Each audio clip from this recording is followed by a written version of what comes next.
করলে আল্লাহ পাক রব্বুল আলামিন আসমান জমিন নদ নলা কিছু সৃষ্টি করতেন না।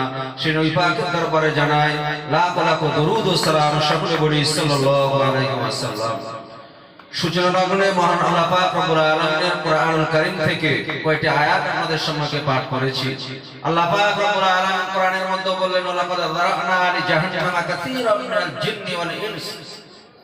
আমি আল্লাহ পাক রব্বুল আলামিন জাহান্নামকে ভর্তি করব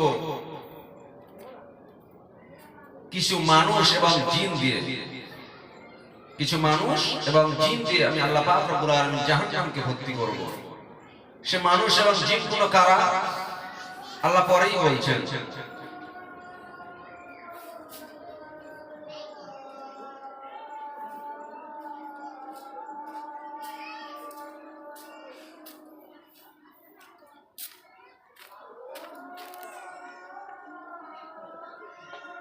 জাহান্নামকে ভর্তি করব, তারা কারা? লাহুম কুলুবুন লা ইয়াফকাহুনা বিহা, যাদেরকে আমি আল্লাহ অন্তর দিয়েছিলাম উপলব্ধি করবার জন্য, তারা অন্তর পাওয়ার পরে উপলব্ধি করলো না। তারা ওয়ালাহুম আ'য়ুনুন লা ইবসিরুনা বিহা ওয়ালাহুম আযানুন লা ইয়াসমাউনা বিহা, আমি আল্লাহ যাদেরকে চোখ দিয়েছিলাম দেখবার জন্য, যারা ভালো জিনিস না দেখে শুধু খারাপ জিনিসগুলো দেখেছে। আমি আল্লাহ পাক রব্বুল আলামিন কান দিলাম শুনবার জন্য, তারা বাজে বাজে জিনিসগুলো শুনেছে, ভালো জিনিস শুনেনি। কোরআনের আয়াতের তরজমা হচ্ছে, কোরআন হচ্ছে, সেখানে না গিয়ে মেলায় আড্ডা বসিয়েছে। আল্লাহ পাক রব্বুল আলামিনের নবী সাহাবায়ে কেরামদেরকে ডেকে বললেন,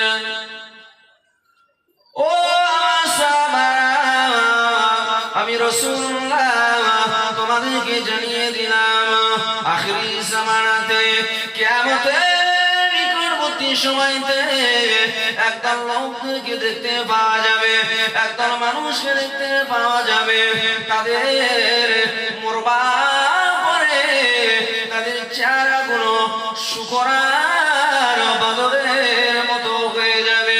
হয়বা মরার পরে হবে, হয়বা কিয়ামতের ময়দানে হবে। আল্লাহ পাক রব্বুল আলামিনের নবীর সাহাবারা জিজ্ঞাসা করলেন, ইয়া রাসূলুল্লাহ, হাবিবাল্লাহ, হুজুর তাদের চেহারাগুলো কালো আর শুকরের মতো কেন হয়ে যাবে? ইয়া রাসূলুল্লাহ, হাবিবাল্লাহ, সাহাবায়ে কেরামেরা কাঁদতে কাঁদতে আল্লাহ নবীকে জিজ্ঞাসা করলেন, ইয়া রাসূলুল্লাহ, হাবিবাল্লাহ, তাদের চেহারাগুলো শুকরের বাদরের মতো রূপান্তরিত কেন হবে? আল্লাহ পাক রব্বুল আলামিন নবীকে জিজ্ঞাসা করলেন, ইয়া রাসূলুল্লাহ, তারা কি নামাজ আদায় করবে না? তারা কি রোজা রাখবে না? তারা কি হজ পালন করবে না? ইয়া রাসূলুল্লাহ, হাবিবাল্লাহ, তারা কি আল্লাহকে আল্লাহ বলে মেনে নেবে না? ইয়া রাসূলুল্লাহ, হাবিবাল্লাহ, হুজুর আপনাকে রাসূল বলে কি তারা মেনে নেবে না? আল্লাহ পাক রব্বুল আলামিনের নবী বললেন, ও আমার সাহাবারা, আমি রাসূলুল্লাহ তোমাদেরকে জানিয়ে দিলাম, তারা রমজানের রোজা তারা আদায় করবে, রমজান শরীফের রোজা তারা রাখবে, হজ তারা পালন করবে, নামাজ তারা পালন করবে, নামাজ তারা আদায় করবে, আল্লাহকে আল্লাহ বলে তারা মেনে নেবে। আমি রাসূলুল্লাহ, তারা আমাকে রাসূল বলে মেনে নেবে। সাহাবায়ে কেরামেরা জিজ্ঞাসা করলেন, ইয়া রাসূলুল্লাহ, হাবিবাল্লাহ, তারপরেও কেন তাদের চেহারাগুলো শুকরার বাদরের মতো হয়ে যাবে? আল্লাহ পাক হাবিব বললেন, ও আমার সাহাবারা, আমি রাসূলুল্লাহ তোমাদেরকে জানিয়ে দিলাম, আমি রাসূলুল্লাহ তোমাদেরকে শুনিয়ে দিলাম, তারা নামাজ আদায় করবে, রোজা তারা রাখবে, হজ তারা করবে, আমি রাসূলুল্লাহ আমাকে রাসূল মেনে নেবে। কিন্তু তাদের ভিতরে তিনটি জিনিস তাদের ভিতরে থাকবে। কয়টি জিনিস তাদের ভিতরে দেখতে পাওয়া যাবে? এক নম্বরে রাসূলুল্লাহ বললেন, তারা স্ত্রী লোকদেরকে গান শুনতে তারা বড্ড ভালোবাসবে, তারা বাড়িতে টিভি দেখতে এবং ঢোল তবলা বাজাতে তারা ভালোবাসবে। এই কারণে আল্লাহ পাক রব্বুল আলামিন তাদের চেহারাগুলোকে শুকরার বাদরের রূপে রূপান্তরিত করে দেবেন। আল্লাহ পাকের হাবিব বলেন তারা নামাজ আদায় করবে, রোজা রাখবে, সবকিছু পালন করবে, তারপরেও তাদের চেহারাগুলো শূকর আর বাঁদরের মতো হয়ে যাবে।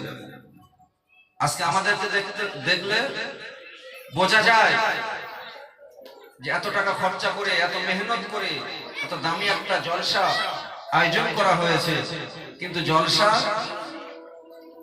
সামথিং কি ছিল?